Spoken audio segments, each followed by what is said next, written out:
ইসলাম সম্প্রদায়ের মসজিদ ইমামবাড়া সংক্রান্ত আইনি জটিলতাগুলি ওয়াকফ বোর্ডের মাধ্যমে সমাধান হয়। রবিবার পশ্চিমবঙ্গ মুক্তোয়ালি অ্যাসোসিয়েশনের উদ্যোগে আয়োজিত হলো বিশেষ সেমিনারে ওয়াকফ বোর্ডকে কিভাবে আরো মজবুত করা যায় সেদিকেও বিশেষ গুরুত্ব দেওয়া হলো এদিন। এই সেমিনারটি আয়োজন করতে যাদের অবদান অনস্বীকার্য তাদেরও ধন্যবাদ জানাতে ভোলেননি শেখ গুলাম রাব্বানী। আগামী দিনে মসজিদ ইমামবাড়া রক্ষার স্বার্থে সর্বদাই মুক্তোয়ালি অ্যাসোসিয়েশন কাজ করে যাবে বলেই জানান তিনি। এদিন এই মহান কর্মসূচি উপলক্ষে প্রধান অতিথিরূপে উপস্থিত ছিলেন চিফ জাস্টিস শহীদুল্লাহ মুন্সি, রাজ্যসভার এমপি নাদিমুল হক। বিশেষ অতিথিরূপে উপস্থিত ছিলেন মৌলানা মেহের আব্বাস রেজভি। পাশাপাশি এদিন উপস্থিত ছিলেন জনাব নেহাল সাহেব, জনাব এজে খান, জনাব আনিসুল হক সহ অন্যান্য বিশিষ্টরা। আমরা এরকম একটা সেমিনার প্রায় 2 বছর 3 বছর অন্তর আমরা করি, সমস্ত পশ্চিমবঙ্গের মাতোয়াল্লিদের এডুকেট করার জন্য যে ওয়াকফ কীভাবে চালানো যেতে পারে, ওয়াকফকে, ওয়াকফের কী ক্যাটাগরি আছে, আপনাদের কি রোল, আপনাদের কোনো সুবিধা অসুবিধা, ওয়াকফ অ্যাক্টে কী প্রোটেকশন আপনাকে দেয়া হয়েছে আপনাদের, এই সমস্ত নানান বিষয় আমরা মুতল্লি সাহেবদের আমরা এডুকেট করি। কোথাও কোনো এনক্রোচমেন্ট হচ্ছে, জমি দখল হচ্ছে, তার বিরুদ্ধে ওয়াকফ আইনে কী কঠোর ব্যবস্থা হয়েছে সেগুলো সমস্ত আমরা তাদেরকে বলি। এর সাথে আমরা বলি, দিল্লিতে আমরা গেছি, আমি অ্যাটেন্ড করেছি, ওয়াকফ অ্যাক্টে বহু ফাঁক ফোকর ছিল, এখনও আছে, কিন্তু অনেকটা আমরা ওখানে গিয়ে ভরাট করেছি। ওয়াকফ প্রপার্টি কী করে ডেভেলপমেন্ট হবে, লিজ পিরিয়ড কী করে বাড়ানো যায়, এনক্রোচমেন্টের ডেফিনেশন আমরা চেঞ্জ করিয়েছি। এইভাবে বহু উদ্যোগ আমরা নিয়েছি যাতে আমাদের মুতল্লি সাহেবদের আমরা কিছু হেল্প করতে পারি। এবং আমাদের অ্যাসোসিয়েশন আছে 15A ঝাউতলা রোড, যেটাকে এখন নতুন নামকরণ হয়েছে ফজলুল হক সরণি। ওখানে আমাদের প্রতি মাসে একদিন করে মিটিং হয়, সেখানে এলে যারা মেম্বার আছেন এবং যারা হবেন তাদের আরও আমরা এডুকেট করব এবং লিগ্যাল এইডসও আমরা ওখানে দেবো। তাদের লয়াররা থাকবেন, তাদের ওখানে সমস্ত রকম সাহায্য করব। এবং আমরা চাইব যে আমাদের এই সেমিনার প্রতি বছর যাতে একবার বড় করে করা যায়, সেই প্রচেষ্টায় আমরা আছি।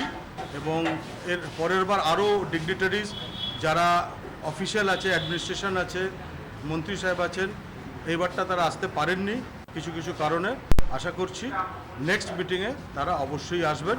ফিরহাদ হাকিম সাহেবের আসার কথা ছিল, উনিও মাতোয়াল্লি একজন, প্রতিবার উনি আসেন, এইবারটা আসতে পারেননি, ওনার একটা নর্থ বেঙ্গলের প্রোগ্রাম পড়ে গেছে। যাই হোক, একটা ভিডিও ক্লিপিং উনি আমাদেরকে পাঠিয়েছেন, যেটা আমাদের মুতল্লি ভাইদের একটা বার্তা উনি দিয়েছেন, সেটা আমরা এখানে প্রজেক্টরে দেখাবো ইনশাল্লাহ। गुलाम रब्बानी की आवाज़ जितनी दूर तक जा रही है और मुतवल्ली की आवाज़ जितनी दूर तक जा रही है, मैं ये कहना चाहूँगा कि मुतवल्ली ये नहीं सोचें कि मुतवल्ली आज के डेट में अकेले हैं। उनकी बात अगर वक्फ बोर्ड नहीं सुनेगा, उनकी बात अगर सरकार नहीं सुनेगी, तो हमारा वेस्ट बंगाल मुतवल्ली एसोसिएशन हमेशा उनकी बातों को सुनते आ रहा है, अभी भी सुना है, फ्यूचर में भी सुनेगा और आपकी बातों को आगे लेके जाया जाएगा। आप लोग जैसे जानते हैं कि मस्जिद और मस्जिद के प्रॉपर्टीज़ के ऊपर में जिस तरह का दुर्व्यवहार उस चीज़ को लेकर हो रहा है, मुतवल्ली मर कर चले जा रहा है लेकिन उसकी प्रॉपर्टी को दूसरा कोई डेवलप करके चले जा रहा है। ये चीज़ को, तमाम चीज़ों को वक्फ बोर्ड के सामने में लाने के लिए, आवाज़ को बुलंद करने के लिए 2 ही नाम हम लोग हमेशा देखते हुए हैं, वो अनिसुल हक साहब और हमारे honourable x board member Khan साहब।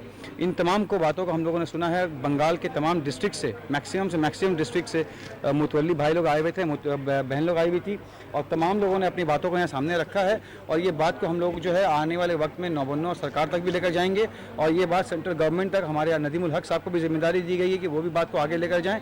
आप लोगों ने वो भी शायद रिकॉर्ड किया होगा, जिस तरह से फिरहाद हकीम साहब ने आज आने का वादा किया था लेकिन उनका कुछ ज़रूरी काम आ गया है, इसीलिए उन्होंने एक वीडियो मैसेज दिया था। वो वीडियो मैसेज को भी आप लोग दिखाएं लोगों को, ताकि मुतवल्ली भाइयों को ये मालूम हो कि फिरहाद हकीम साहब जिस तरह से नॉट बीइंग अ मिनिस्टर, जब वो मिनिस्टर नहीं थे, उन्होंने ये बात कहा है हम लोगों के सामने, जब वो मिनिस्टर नहीं थे तब से उन्होंने अपनी प्रॉपर्टी को किस तरह से, किस स्केल में उसको डेवलपमेंट किया है, कहाँ तक उसको लेकर गए हैं। ये बहुत ही बड़ी बात है जो आज के डेट में एक मिनिस्टर भी आज मुतवल्ली है, तो एक मुतवल्ली आने वाले डेट में वाकई में अपना हक को अदा कर सकता है। उनसे प्रेरित होकर, फिरहाद हकीम से प्रेरित होकर, नदीम भाई से प्रेरित होकर, तो हमारी मुतवल्ली भाइयों को, बहनों को, गुलाम रब्बानी और हमारे तमाम जितने भी मेंबर्स हैं मुतवल्ली एसोसिएशन के, मैं नाम लेना चाहूँगा जिन्होंने इस प्रोग्राम को यहाँ तक लाकर खड़ा किया है।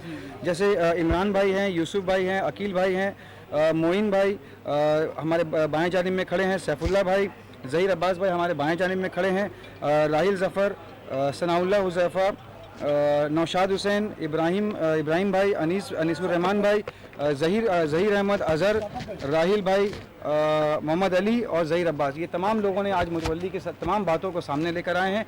मुतवल्ली की बातों को हम लोगों ने सुना है। इंशाल्लाह उसको लिखित में हम लोग जो है ऑल वेस्ट बंगाल मुतवल्ली एसोसिएशन की तरफ से हम लोग उसको वक्फ बोर्ड में प्लेस करेंगे, सीओ साहब को प्लेस करेंगे, ताकि जिस तरह कुछ मैटर्स उसमें कवर किया गया है, जैसे इनकम टैक्स को लेकर कवर किया गया है कि इनकम टैक्स को यहाँ से पूरा वक्फ के प्रॉपर्टी के इनकम के ऊपर से इनकम टैक्स को हटाया जाए, वक्फ के ऊपर से जीएसटी को हटाया जाए, और वक्फ के प्रॉपर्टीज़ में जिस तरह का ठेका टेनेंसी का कब्जा है उसको भी हटाया जाए, उसके ऊपर अमेंडमेंट लाया जाए, और तमाम लीज रूल्स को जो सामने लाया है हमारे ऑनरेबल जस्टिस सईदुल्लाह मुंशी साहब ने, वो तमाम चीज़ों को सामने लाई हैं। उन्होंने ये भी कहा है कि किस तरह से हम लोग इस चीज़ को एग्जेम्प्ट कर सकते हैं कानून के मुताबिक। जिस तरह से एक मैंने वीडियो देखा था, यूपी का वीडियो था, उसमें कहा था कि हम लोग जो है मस्जिदों को भी शहीद करेंगे, कबर में भी हमारे पीर मुर्शिद कबर में भी हथौड़ा चलाएंगे कानून के मुताबिक। तो इसी तरह से वक्फ का एक्ट भी बहुत मजबूत है। वक्फ का एक्ट में एक बहुत सख्त एक्ट है, उसमें कहा गया है Waqf act has an overriding effect on any other act, मतलब आने वाले वक्त में और पास्ट में जितना भी एक्ट बना है वक्फ का एक्ट जो है उसके ऊपर में उसको लागू होता है। इससे क्लियरली साबित होता है कि Waqf act has an overriding effect on any other act, which means कि वक्फ के एक्ट के ऊपर में कोई नहीं चलेगा। Once a Waqf is always a Waqf. एक बार जो प्रॉपर्टी अल्लाह के नाम पे वेस्ट हो चुका है वो सेकंड टाइम वेस्ट, चाहे वो ठिका में हो, बरगदा में हो, या किसी भी हो, चाहे वो गवर्नमेंट का जो भी ऑर्गेनाइजेशन वक्फ की प्रॉपर्टी को लेकर बैठा हुआ है, इसके ऊपर में अमेंडमेंट लाना बहुत ज़रूरी है। इसका आवाज़ भी जो है वेस्ट बंगाल मुतवल्ली एसोसिएशन हमेशा उठाती आ रही है। आज भी इस बात को आगे ले जाया गया है, और इंशाअल्लाह ताला रहमान हमारे और हमारे तमाम मुतवल्ली भाइयों का यही कोशिश रहा है कि अपनी प्रॉपर्टी को बचाते हुए हम दूसरी मुतवल्ली भाइयों की प्रॉपर्टी को किस तरह से उनका हेल्प करें, ये हमारी कोशिश रही है। मुतवल्ली एसोसिएशन का यही आवाज़ रहा है, और खान साहब का, फाकुज़्ज़मा खान साहब का और अनीसुल हक साहब का ये हमेशा ये मेहनत रहा है कि मुतवल्ली बराई कहाँ से हो, यही उनका मैसेज है। एक सवाल है कि बाज़ दफ़ा देखा गया कि बहुत सारे वक्फ प्रॉपर्टी में बहुत सारे इलीगल मुतवल्ली है जो बैठे हैं, जो अपने आप को मुतवल्ली कहते हैं, बट एक्चुअली में वक्फ बोर्ड से उनको मुतवल्ली का कोई राइट या कोई अपॉइंटमेंट लेटर नहीं दिया जाता। और वो इसका मैं आपको जवाब दे दूं कि अभी हमारे एक्स मेंबर अनीसुल हक साहब ने कहा कि being a member mutawalli representative in the board, उन्होंने बहुत ऐसे मुतवल्ली को वक्फ से खारिज किया है, मुतवल्लीशिप को रिजेक्ट किया गया है, क्योंकि वो फॉल्स मुतवल्लीशिप बिना किसी डॉक्यूमेंट्स के, मे बी क्लरिकल एरर्स हो सकता है कि आदमी से गलती हो सकता है, लेकिन वो गलती को भी सुधारा गया है। ये नहीं कि वो मुतवल्ली के रिप्रेजेंटेटिव है तो मुतवल्ली के हक में ही बोलेंगे। मुतवल्ली जहाँ गलत करता है तो वो मुतवल्ली के खिलाफ भी खड़े होते हैं, और मुतवल्ली को बाहर भी निकाला जाता है, मुतवल्ली को रिजेक्ट भी किया जाता है।